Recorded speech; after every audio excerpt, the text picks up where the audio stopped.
வணக்கம். இணைந்திருப்பது இலங்கையின் முதல் செய்தி வழங்குகிற நியூஸ் ஃபர்ஸ்டின் இன்றைய தினத்திற்கான மதிய நேர பிரதான செய்தி அறிக்கையுடன் கொழும்பில் அமைந்துள்ள நியூஸ் ஃபர்ஸ்டின் பிரதான கலையகத்திலிருந்து உங்களை சந்திக்கும் நான் ஜோடி சுஜன். அமெரிக்கா, ஐரோப்பா, அதேபோன்று மத்திய கிழக்கு நாடுகளிலிருந்து குளோபல் சக்தியோடாக இணைந்திருக்கும் உங்களை சந்திப்பதில் மிகுந்த மகிழ்ச்சி. விரிவான செய்திகளுக்கு செல்லும் முன்னர் முதலில் தலைப்புச் செய்திகள். அரசியலமைப்பு தேர்வு திட்டம் தொடர்பான வடமாகாண சபையின் கொள்கை பிரேரணை மீது சபையில் வாத பிரதிவாதங்கள். சம்பூர் அனல் மின் நிலையத்திற்கு எதிர்ப்பு தெரிவித்து பழங்குடியினத்தவர்களும் வீதியில் இறங்கினர். இலங்கை இந்திய மீனவர் பிரச்சினை தொடர்பான கலந்துரையாடல் மீள ஆரம்பிக்கப்படும் சாத்தியம்.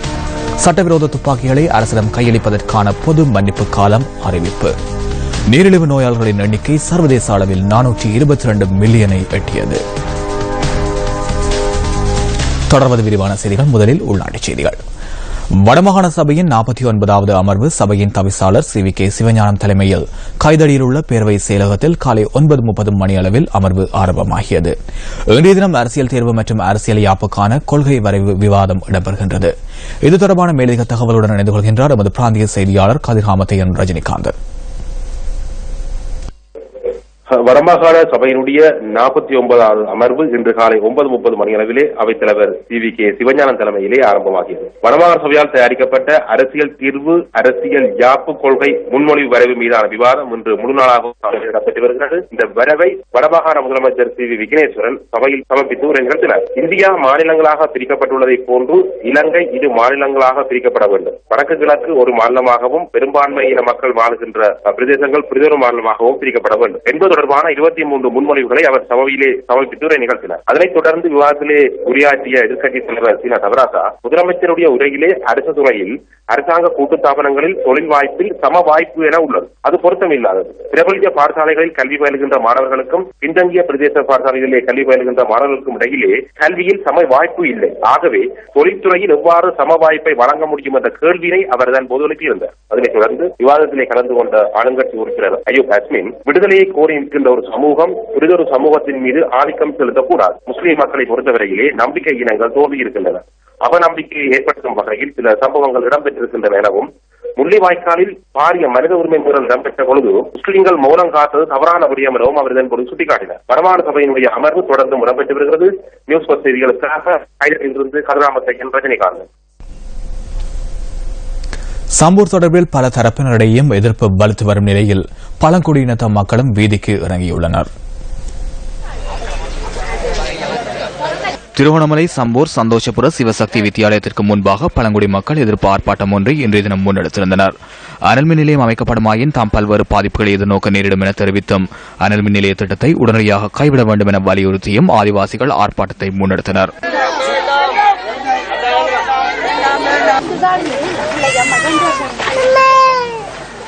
அனல்மின் நிலையம் உருவாக்கப்படுமாயின் கடற்தொழில் பாதிக்கப்படுவதுடன் தாம் பல்வேறு நோய் தாக்கங்களுக்கு உள்ளாக வேண்டிய நிலை உருவாகும் எனவும் ஆதிவாசிகள் எதிர்ப்பை வெளிப்படுத்தினர். அனல்மின் நிலையம் கட்டுறது ஒரு பெரிய ஒரு பாராளுமன்ற பிரச்சனையை எங்களுக்கு ஒரு முன்கொண்டு வந்திருக்கு. இந்த அனல்மின் நிலையம் எங்களுக்கு பெரிய ஒரு பிரச்சனையா இருக்கு. அதனால எங்களுக்கு இந்த அனல்மின் நிலையம் வேணும்.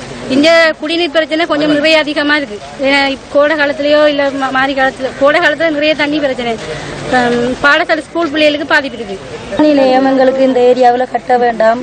ஆனாலும் இந்த இடத்துல அநேகமான குழந்தைகள் பாதிக்கப்படுது, கர்ப்பிணி தாய்மார்கள் பாதிக்கப்படுது, தொழில் செய்கிறவங்க பாதிக்கப்படுறாங்க, விவசாயம் செய்கிறவர்கள் பாதிக்கப்படுறார்கள், மீனவர்கள் பாதிக்கப்படுறார்கள். ஆனாலும் இந்த இடத்துல அணை நிலையத்தை தடுத்து நிறுத்துறதுக்கு அரசாங்கத்தில் ஒரு தீர்வு கேட்கின்றோம். எமது வாழ்க்கையை இருட்டாக்கிவிட்டு எங்களுக்கு வெளிச்சமா அனல்மின் நிலையம் என பதாகைகளை ஏந்தியவாறு போராட்டத்தில் பழங்குடியின மக்கள் ஈடுபட்டனர். தொழிலுக்கு போயிடாது, ஒரு குரால் கட்ட போயிடாது, ஒரு கொல்லி கொத்தி தான் நாங்கள் பிறகு விற்கிறோம். நாங்கள் ஆனால் பண்ணாலும் எங்களுக்கு இப்படி அனல்மின் நிலையம் அமைச்சால் அப்படி அதால் எங்களுக்கு ஒரு தொழிலும் செய்யக்கூடியது இல்லை. பள்ளி கூட அமைக்கிற பிள்ளைகளை அமைக்கிறதுக்கு இது இல்லை. இதால் ஸ்கூலுக்கு ரோட்டு போடுறாங்க, வேதி அடைக்கணும். நாட்டின் பல மாவட்டங்களிலும் வாகன விபத்துகள் சம்பவித்துள்ளன. இந்த விபத்துகளில் சிக்கி சுமார் 6 பேர் வரை உயிரிழந்துள்ளனர். தம்புள்ளை அபரண பிரதான வீதியில் சீகிரியா உடங்கா பகுதியில் இடம்பெற்ற வாகன விபத்தில் ஒருவர் உயிரிழந்துள்ளார். நேற்றிரவு ஜீப் வண்டியொன்றும் முச்சக்கர வண்டியொன்றும் மோதி இந்த விபத்து இடம்பெற்றுள்ளதாக போலீசார் தெரிவிக்கின்றனர். இந்த விபத்தில் அபரண மீகாஸ்வெட பகுதியைச் சேர்ந்த 48 வயதான ஒருவரே உயிரிழந்துள்ளார். காயமடைந்த மற்றொருவர் கண்டி போதனா வைத்தியசாலையில் சிகிச்சைகளுக்காக அனுமதிக்கப்பட்டுள்ளார். கழனி வனவாசல தெலகப்பான பகுதியில் உள்ள ரயில்வே கடவையில் மணல் ஏற்றிச் சென்ற டிப்பர் வாகனம் ஒன்று ரயிலுடன் மோதுண்டதில் ரயிலின் மிதிப்பலகையில் பயணித்த 5 பேர் காயமடைந்துள்ளனர். விபத்தில் காயமடைந்தவர்கள் கொழும்பு தேசிய வைத்தியசாலையில் அனுமதிக்கப்பட்டதன் பின்னர் அவர்களில் ஒருவர் உயிரிழந்துள்ளதாக போலீசார் தெரிவிக்கின்றனர். பொல்காவளையிலிருந்து கொழும்பு நோக்கி பயணித்த ரயில் வண்டியுடன் டிப்பர் வண்டி ஒன்று மோதி இந்த விபத்து இடம்பெற்றுள்ளது. விபத்தின் பின்னர் திருத்தி அமைக்கப்பட்ட குறித்த ரயில் கொழும்பு கோட்டை நோக்கி பயணத்தை மேற்கொள்ள தீர்மானம் மேற்கொள்ளப்பட்டுள்ளதாக ரயில்வே கட்டுப்பாட்டு நிலையம் தெரிவித்துள்ளது. இந்த விபத்து காரணமாக பிரதான ரயில் சேவைகளுக்கு பாதிப்புகள் இல்லை எனவும் ரயில்வே கட்டுப்பாட்டு நிலையம் தெரிவித்துள்ளது. இதேவேளை அனுராதபுரம் கெக்கிராவ சேனபுர கிரிமண்டல பகுதியில் இடம்பெற்ற விபத்தில் 3 பேர் உயிரிழந்துள்ளனர். விபத்தில் மோட்டார் சைக்கிளில் பயணித்த 3 உயிரிழந்துள்ளதாக போலீசார் தெரிவிக்கின்றனர். சேனபுர பகுதியிலிருந்து கெக்கிராவைக்கு பயணித்த மோட்டார் சைக்கிள் வேக கட்டுப்பாட்டை இழந்து விபத்துக்குள்ளாகியுள்ளது.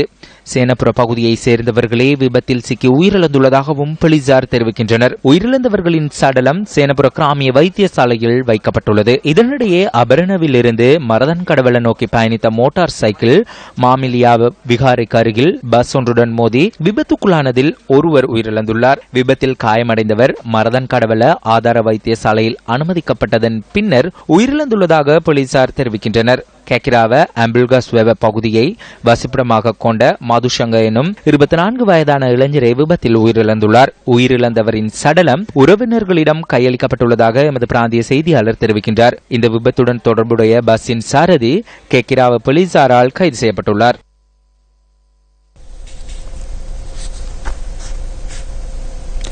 இலங்கை இந்திய மீனவர் பிரச்சினை தொடர்பான கலந்துரையாடல் மீள ஆரம்பிக்கப்பட உள்ளதாக கடற்தொழில் அமைச்சு சுட்டிக்காட்டியுள்ளது.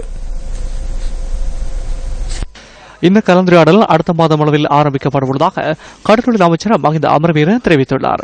இலங்கை இந்திய மீனவர் பிரச்சினை தொடர்பான கலந்துரையாடலுக்கு தாமலுட்ட குழுவினர் இந்தியாவிற்கு விஜயம் செய்ய உள்ளதாகவும் அமைச்சர் கூறியுள்ளார்.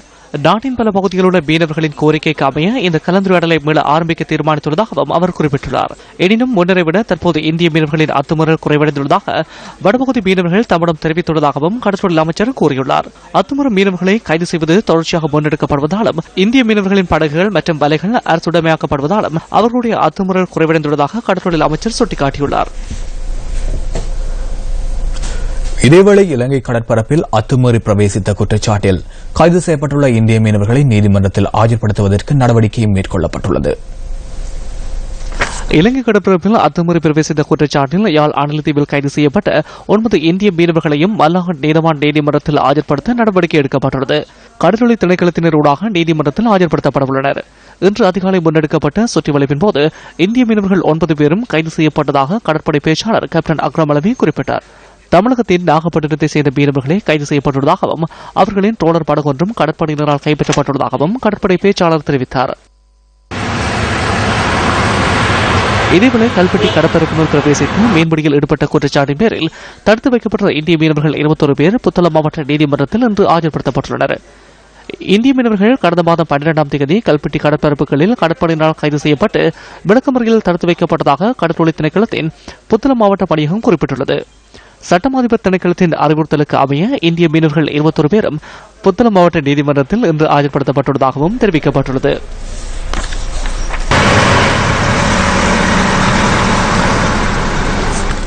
சட்டவிரோதமாக வைத்திருக்கும் துப்பாக்கிகளை அரசிடம் கையளிப்பதற்கான பொது மன்னிப்பு காலம் அறிவிக்கப்பட்டுள்ளது. அதற்கமைய ஏப்ரல் 25ஆம் தேதி தொடக்கம் மே மாதம் 5ஆம் தேதி வரை இந்த பொது மன்னிப்பு காலம் நடைமுறைப்படுத்தப்பட்டுள்ளதாக அறிவித்தொன்றினூடாக பாதுகாப்பு அமைச்சு தெரிவித்துள்ளது. குறித்த காலப்பகுதிக்குள் சட்டவிரோதமாக தம்வசம் வைத்திருக்கும் துப்பாக்கிகளை அருகிலுள்ள போலீஸ் நிலையம் அல்லது பிரதேச செயலகங்களில் கையளிக்க முடியும் எனவும் பாதுகாப்பு அமைச்சு வெளியிட்டுள்ள அறிக்கையில் சுட்டிக்காட்டப்பட்டுள்ளது. நுவரெலியா பிதிருதாளகால மலைப்பகுதியில் நேற்று தினம் பனிமழை பொழிந்துள்ளது. சுமார் 5 நிமிடங்கள் பனிமழை பொழிவு நீடித்ததாக எமது பிராந்திய செய்தியாளர் தெரிவித்தார்.